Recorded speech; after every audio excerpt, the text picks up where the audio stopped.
Mira, yo, ¿qué te diré? Siempre no sé por qué cosas de la vida, les juro que no lo entiendo.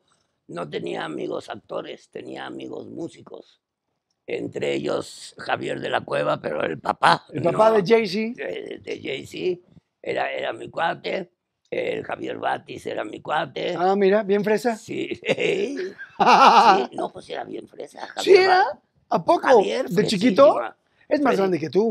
sí, y Fito de la Parra, el de Can Hit, el baterista del Can Hit, también era fresísima. Mira. Sí, eran muy fresas. Pero tú Nomás eres el que, chiquito. ¿eh? Tú eres el chiquito de Yo era, los yo era, yo era el cuates. Benjamín, sí.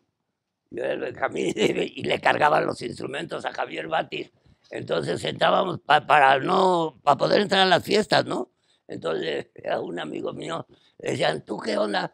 Y decía, no, pues yo canto. Y le decía el dueño de la fiesta, a ver, cabrón, cántame. Y entonces le cantaba, porque sí sabía cantar. Y me decían a mí, ¿tú también cantas? Y yo no canto. ¿Y entonces tú qué? Y digo, pues yo le cargo los instrumentos. Y si entraba yo con el amplificador, pues, Sí, tú pendejo eres no atrás. era.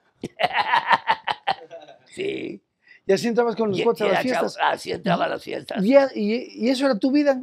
No, mi vida era ir a la escuela y tener cuates músicos y en esa época había los cafés cantantes, ahí tocaba Javier Batis, que también tenían muy mala fama y no se vendía alcohol ni nada. Fíjate, mala fama y no había nada de Nada, malo. había malteadas, refresco y café, nada más. Ve qué absurdo. Y había el Plain Soleil, que estaba en Reforma Insurgentes, había uno enfrente del autocinema, ay, ¿cómo se llamaba ese?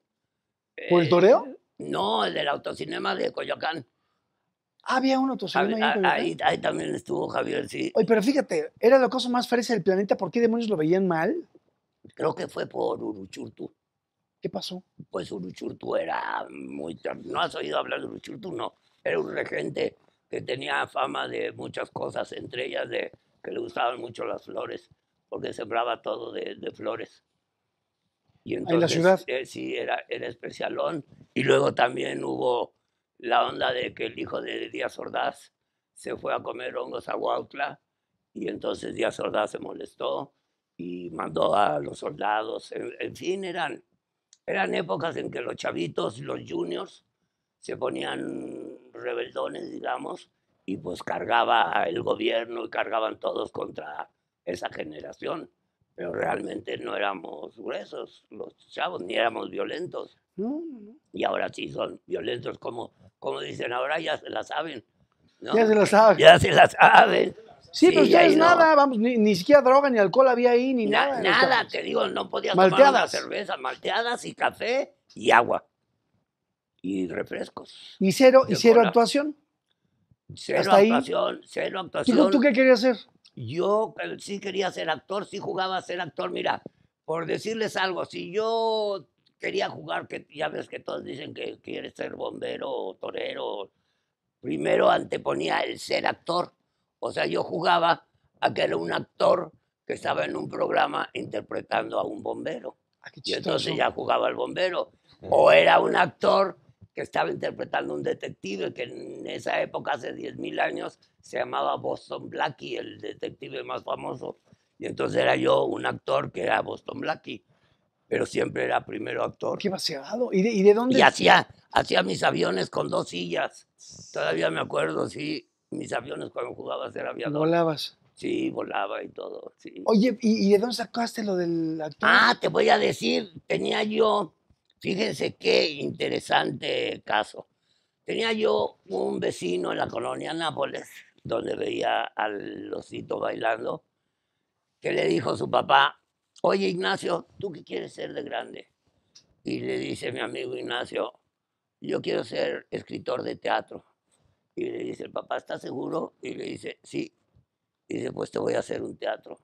Y le hizo un teatro en un terreno ahí en la calle de Milwaukee, en la colonia ¿Qué tal Nápoles. ese papá, eh? Y le dice al otro hermano, ese era Ignacio, le dice al otro hermano, ¿y tú, Rolando, qué quieres ser?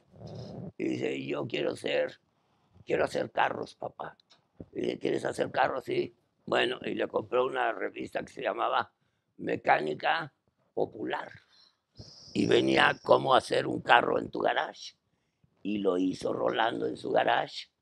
y yo me subí a ese carro. ¿Y caminaba y todo? ¿Cómo? Todo. Y tenía suspensión y tenía todo. Y era color naranja como el metro. Así Ok. era el carro. Y yo me impresioné muchísimo del papá, no de los chavos.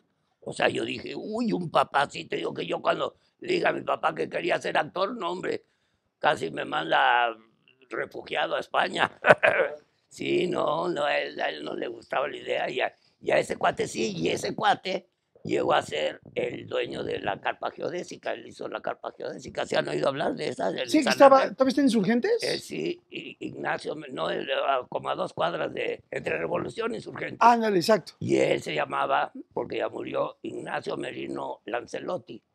Y yo debuté con él en teatro, en la calle, en Coyoacán, perdón, en Cuernavaca, cuando era hippie narizón, pintado de colores el cuerpo, la cara, con un penacho, en la calle de Cuernavaca. Y luego de ahí en un programa con los Monjes. Los Monjes fue el primer grupo, el primer trío de rock que hubo en México. Mucho antes de Three Souls in My Mind, mucho antes de Lora, pero muchísimo antes. Y ahí debuté en un programa que se llamó Audiovisualización 30. Pero espérame, en ¿cómo llegaste Televisa. al teatro? Pues por mi amigo que le hizo su teatro, el papá. Y él te dijo, vente conmigo. Claro, y entonces ya hice un teatro, hice una película que se llamó El Lobo Estepario de Germán Gres, que se fue a concursar a Europa. O sea, te digo, debuté con él en teatro, en la calle de Cuernavaca, en las calles, en la tele, en el Canal 5. ¿Y cómo llegas a la televisión? Sí, en la televisión. No, pero ¿cómo llegaste? Con él.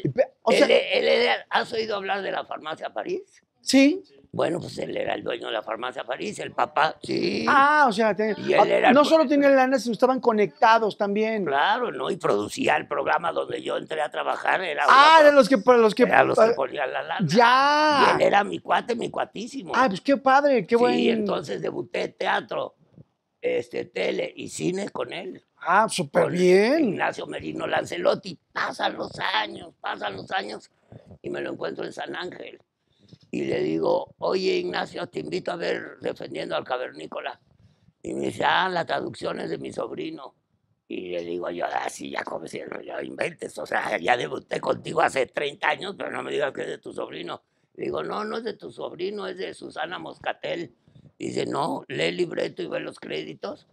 Y los créditos era su sobrino Merino, pero ya sin el Lancelotti. Entonces yo vi Eric Merino y jamás lo ligué pero era el sobrino de mi amigo con el que debuté. Así era. Pero 30 años después o 35. Mira, ¿qué tal, ¿Cómo es la vida? ¿Cómo es la vida? Y seguías haciendo cosas de ellos. Sí. Y un gran exitazo. Un exitazo. 24 años tiene la obra. ¿Tú cuántos has hecho? 24 años. 24 años haciendo el monólogo del Cavernícola. El Cavernícola la estrené el 11 de octubre del 2001. O sea, el 11 de octubre, si estoy vivo, cumplo 24 años. ¡Wow! Sí estoy vivo. Claro que sí. No sabemos. No sabemos si al rato, yo lo sé. Sí. Pero claro que sí. 24 años. 24 ¿Alguna años vez haciendo. amas el teatro tanto como para que te dijeran, me aviento 24 años una temporada? Nunca lo pensé. Mira, cuando yo debuto, el autor, que se llama Rob Becker, llevaba en Nueva York 12 años y medio. Y entonces ponemos la obra en México y nos cuestionaba los compañeros de prensa, nos decían, bueno, pero ustedes, ¿cuáles son sus expectativas? O sea, este cuate lleva 12 años y medio haciéndola en Nueva York. Había una calle en Nueva York que se llamaba Defendiendo al Cavernícola y había un día dedicado a Defendiendo al Cavernícola porque a Giuliani le fascinaba la obra. La obra es estupenda, o sea, dura 24 años no por César Bono, sino por el autor. Llegó el papo del desmore.